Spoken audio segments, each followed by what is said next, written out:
Hola a todos, buenas tardes, yo soy el doctor Carlos Monroy, es un gusto poder estar nuevamente con ustedes.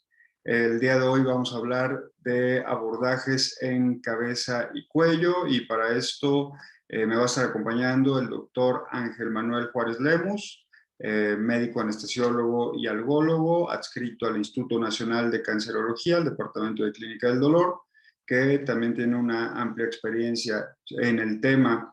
Y bueno, también un agradecimiento al comité organizador y un reconocimiento también por todo su esfuerzo para poder llevar a cabo este congreso en esta nueva modalidad.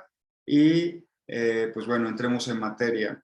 Abordajes en cabeza y cuello, ¿qué es lo que vamos a ver o a revisar el día de hoy? Pues bueno, son anatomía de la columna cervical y localización del nivel a bloquear, abordaje del ramo medial cervical y tercer nervio occipital, abordaje perirradicular, abordaje del nervio occipital mayor y abordaje del ganglio estrellado.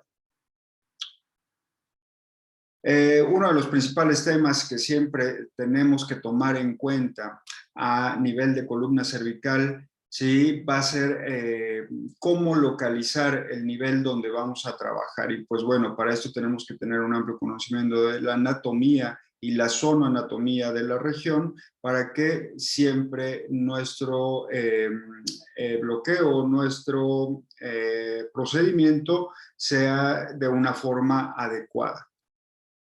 Y bueno, tenemos dos formas de realizar el escaneo para la localización, en el plano coronal o en el plano transversal. También va a depender mucho sobre qué nivel vamos a estar trabajando.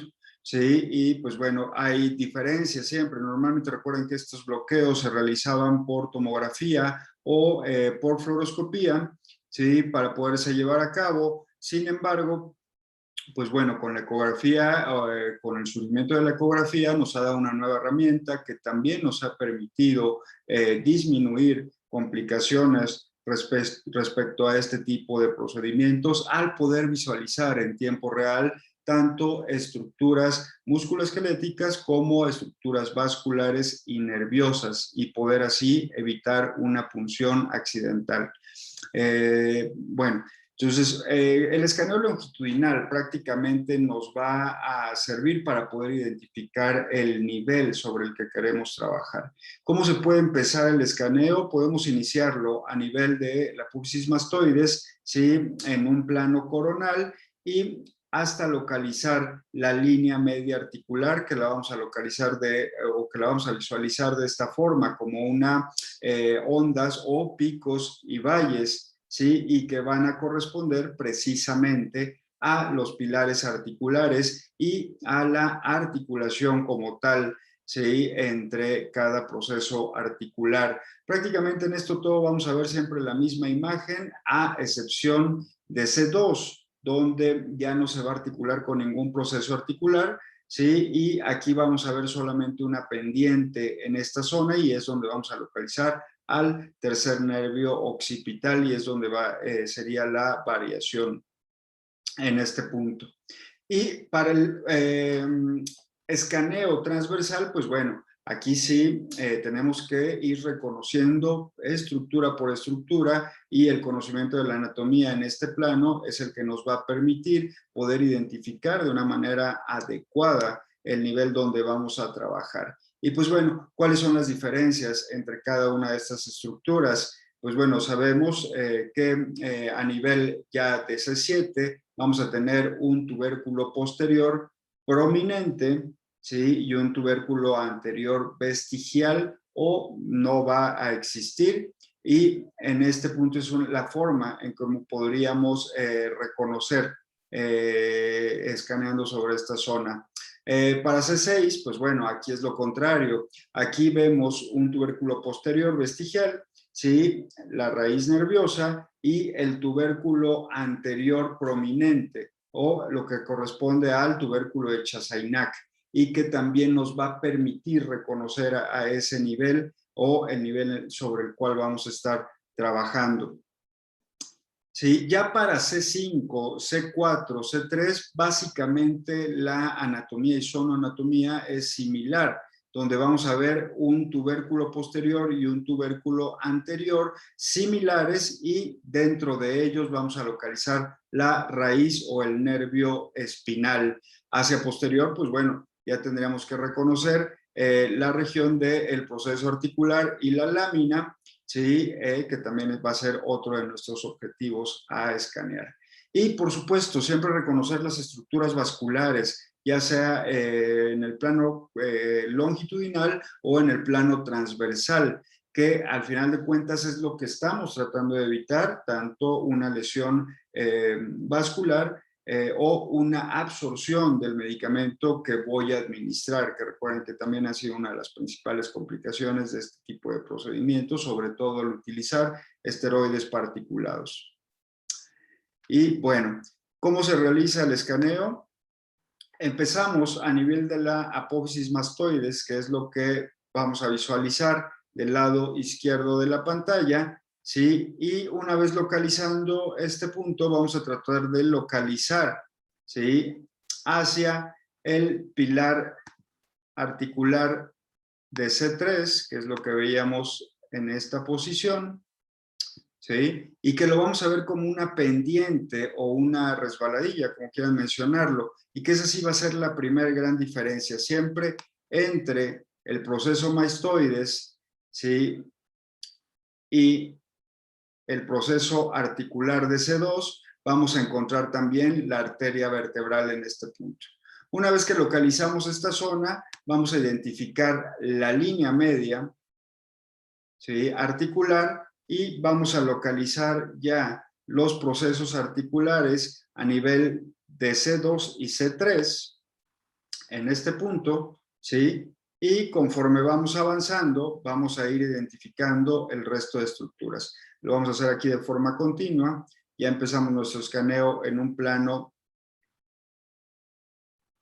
coronal, ¿sí? Hasta este punto ya localizamos las estructuras que estamos intentando identificar. Aquí vemos en este punto ya los procesos articulares en esta zona de C3 y C4 y la articulación o la parte intraarticular, ¿sí? Y una vez que localizamos la línea media, ya podemos ir descendiendo, contando niveles, ¿sí?, hasta el objetivo que queremos alcanzar. Entonces, lo primero que debemos de visualizar, el proceso articular de C2, que vamos a ver como una pendiente, ¿sí? En este punto ya encontramos la articulación entre C2 y C3, ¿sí? Proceso articular de C3, ramo medial de C3 en este punto, ¿sí? Otra vez C3 y C4 y la articulación en medio, y el ramo medial, recuerden que siempre va a ser la región de valles entre cada proceso articular.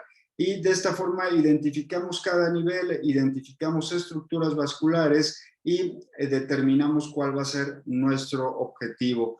La única, prácticamente la única intervención que haríamos a este nivel sería para el tercer nervio occipital. En este punto, el resto de las estructuras lo haríamos en un plano transversal hasta llegar a esta zona, y el plano longitudinal nos va a permitir confirmar una distribución adecuada en el punto al que quiero llegar. ¿Qué quiere decir esto? Que voy a iniciar, ¿sí?, haciendo un escaneo inicialmente longitudinal para poder identificar el punto sobre el que quiero trabajar o el nivel sobre el que quiero trabajar, y una vez que ya tengo identificado el nivel, ¿sí?, en este plano longitudinal, ahora voy a girar mi transductor en el plano transversal para poder realizar la punción sobre el nivel que quiero trabajar.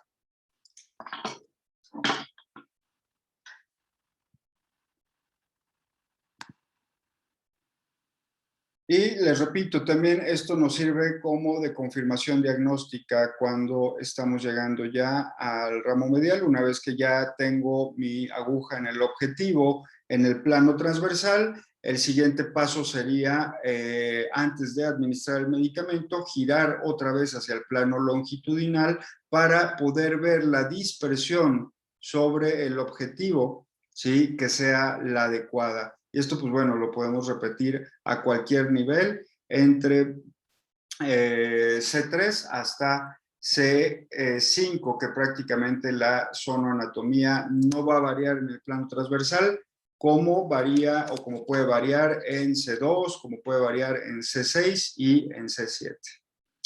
¿Sí? Bueno, entrando un poco ya a la parte de los bloqueos, recuerden que esto es primero es identificar la zonoanatomía y las diferencias son no anatómicas entre niveles, que las principales van a ser para C2, C6, C7. El plano longitudinal es lo que nos permite identificar el nivel sobre el que voy a trabajar, pero realmente las funciones de estos abordajes los vamos a hacer en un plano transversal con un abordaje posterolateral. ¿Sí? Y pues bueno, el bloqueo perirradicular, ¿cuáles son sus indicaciones? Pues obviamente dolor radicular que no responde a la terapia conservadora. ¿Sí? Los nervios espinales cervicales van a ocupar la parte inferior del foramen cervical junto a los vasos epi o perirradiculares, como lo vemos en esta imagen, acá en esta zona, ¿sí? Y en la parte superior vamos a localizar los vasos y en la parte inferior o posterior inferior es donde vamos a localizar primero la raíz. Las arterias radiculares que van a surgir de las arterias vertebrales ascendente, superficial y profunda, pues bueno, también van a estar estrechamente relacionadas o con una proximidad que también puede hacer una punción inadvertida cuando no utilizamos una técnica ecográfica en nuestra intervención. ¿Sí?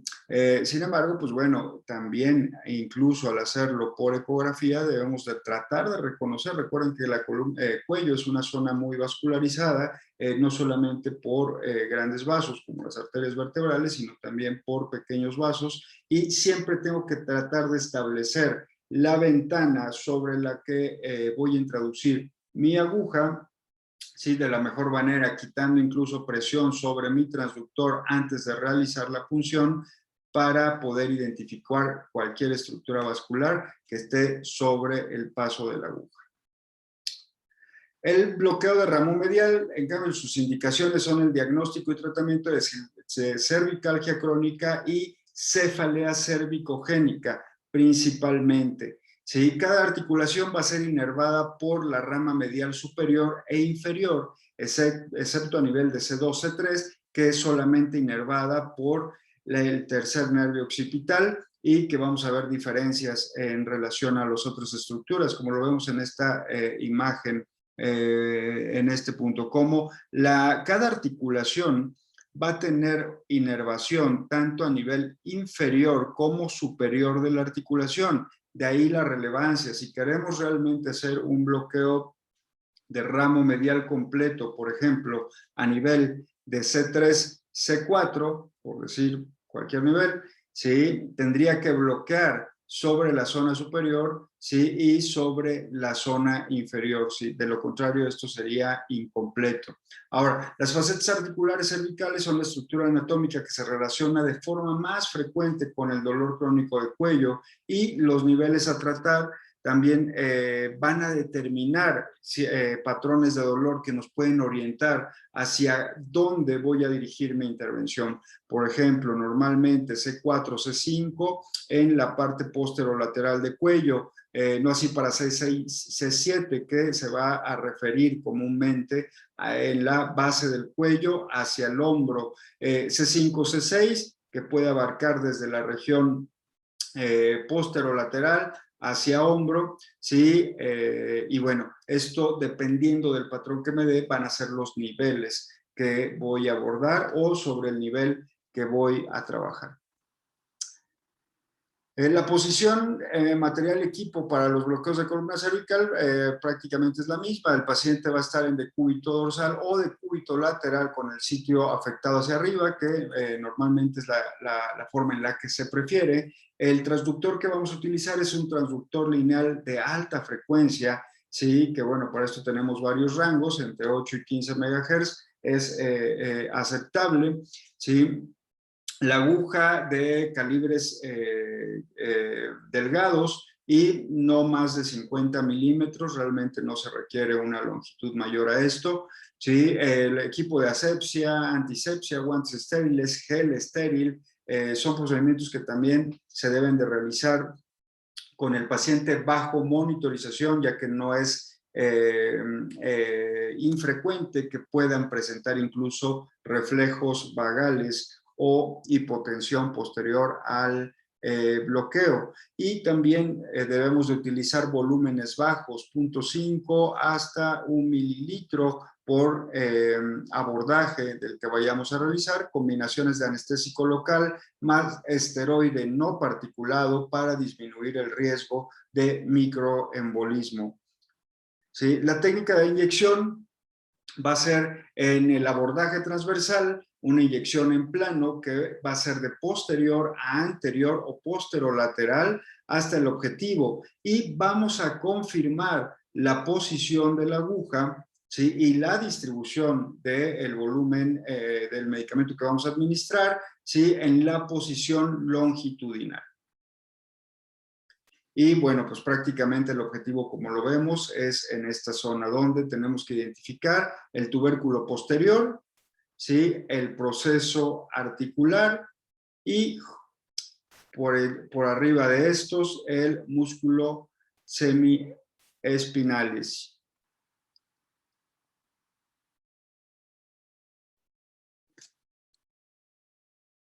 En el caso del abordaje perirradicular,